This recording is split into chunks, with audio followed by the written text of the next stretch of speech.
सेवा करती।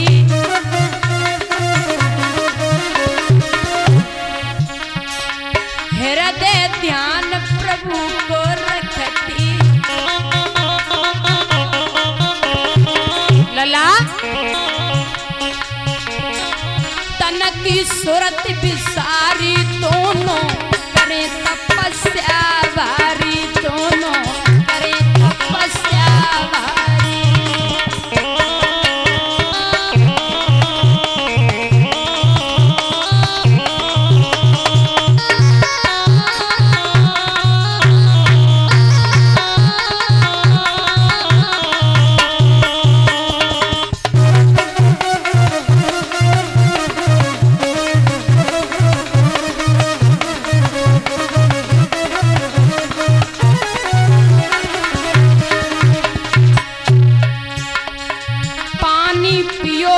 भोजन पायो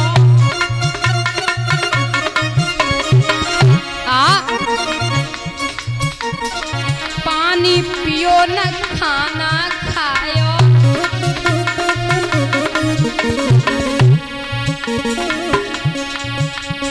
चौवन बरस को समय बितायो।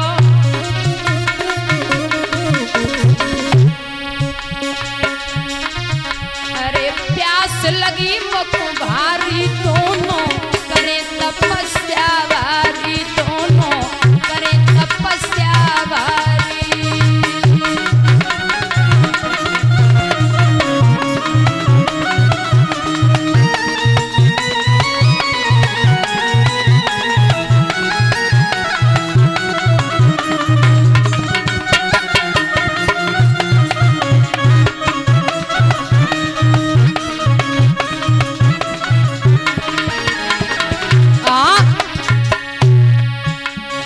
खुली समाधि नेत्र जब खोले।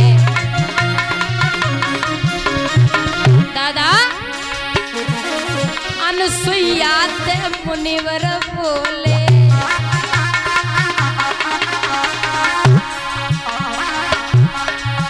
अरे प्यास लगी मुख भारी। दोनों करे तपस्या भारी। दोनों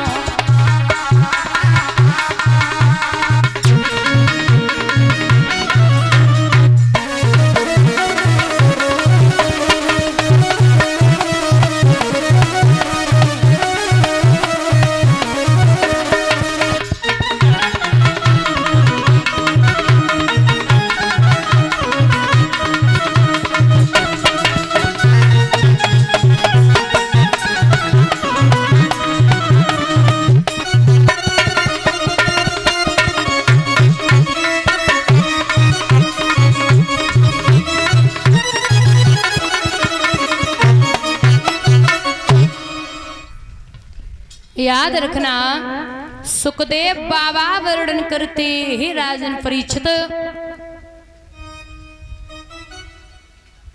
तो ब्रह्मा विष्णु महेश तीनों ने हाँ कर दी है दादा।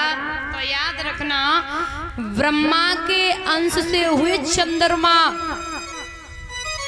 शिव के अंश से, भोले बाबा के अंश से हुए दुर्वासा मुनि, साक्षात मैया अनुसुईया की गर्भ से हुए दत्तात्रेय मुनि। भागवत में आता है दादा कि ये जो दत्तात्रेय मुनि हैं ये बहुत बड़े संत थे। जितना समय संसार में बिताया है इन्होंने कुछ न कुछ सीखा ही है। जितना समय संसार में बिताया कुछ ना कुछ सीखा। भागवत में साफ लिखा है कि 25 गुरु की रचना करी है दत्तात्रेय मुनि ने। 25 गुरु की रचना करी। याद रखना तीसरी बिटिया है प्रसूति। मैया प्रसूति का विवाह दक्ष प्रजापति के साथ हुआ, जिनकी 16 बेटियां थी। 13 बेटियां धर्म को विवाही, जो आप धर्म करते हो, 13 धर्म को विवाही। धर्म की पत्नी का नाम है मूर्ति। इनके यहाँ नर नारायण प्रकट हुए जो आज भी बद्रीनाथ में हैं। महाराज इनकी 3 बेटियां बची हैं। स्वा नामक अग्नि देवता को भी भाई सुबह पंडित जी हवन करवाते, अग्नि में बोला जाता स्वा। ये कौन है? अग्नि देवता की पत्नी है सुधा नामक। पितरों को भी भाई सुखदेव बाबा कहते हैं। एक बिटिया सती है जो भोले बाबा के लिए विवाही गई। और अभी आपने कथा सुनी थी सती शर्त की, ये उसकी वंशावली है। मनु महाराज के 2 बेटा हैं, प्रियव्रत और राजा उत्तानपाद। प्रियव्रत ऐसे तेजस्वी हुए माताओं, इन्होंने एक बार 7 दिन तक रात्रि नहीं होने दी। कहा कि सारा समय लोग सो कर के बर्बाद कर देते हैं, मैं रात्रि नहीं होने दूंगा। स्वम ब्रह्मा जी आए, जवाब दियो बेटा कब पागल है गए हो। हेलो, प्राकृत की कोई भी चीज है वो व्यर्थ नहीं हो सकती। और भाई जो प्राकृत की चीजें हैं ना, उन पे हम अंगुली नहीं उठा सकते। वृक्ष खड़े हैं और कोई भैया ये बोले कि ये वृक्ष क्यों खड़ा, तो उससे बड़ा कोई मूर्ख नहीं हो सकता। प्राकृत की चीजों पे माताओं दादा इंसान उंगली ना उठाए तो ठीक है, तो अच्छा है। वो तो कुदरत की चीज है, ब्रह्म जाने इंसान ना जाने उनको। बोले बेटा संसार में ऐसे ऐसे लोग रहते हैं, पूरे दिन मेहनत मजदूरी करते, शाम को पेट भरते, भोजन पाते, आराम करते, और तुम रात्रि नहीं होने दोगे तो लोग मर जाएंगे। कब आराम करेंगे, कब विश्राम करेंगे, रात्रि होने दो। बोले ठीक है, मान गए प्रियव्रत। और वही दूसरा बेटा है राजा उत्तानपाद। उत्तानपाद किसे कहते? उत ऊर्ध्वपाद्यो सा उत्तानपाद्य, जिसके ऊपर को पैर हो नीचे को सर हो, हम उसी को उत्तानपाद कहते हैं। राजा उत्तानपाद बड़ा अच्छा राजा हुआ,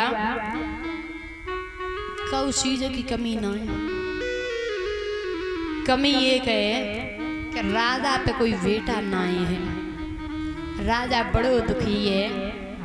एक बेटा है जा तो मन में बड़ी इच्छा है, लोग निर्वंशी के नाम से बुलाते हैं, तो राजा को बड़ो बुरो लागे। राजा ने मैया सुनीति के महलन की सीध लगाई। सो मैया ने प्रीतम को आते हुए देखो दौड़ के पहुंची और कलाई पकड़ी, पलंग नवाए के बैठायो, घुटनों पे सर रख लिया। महाराज बड़े उदास हो। राजा बोलो क्या करें? बोले महाराज खाए गो, हमें बताओ ना, तुम बहुत दिक्कत में लगी रहे हो। राजा बोलो क्या बताए दे। सो मैया पैर पकड़ के बोली महाराज कछु कहो।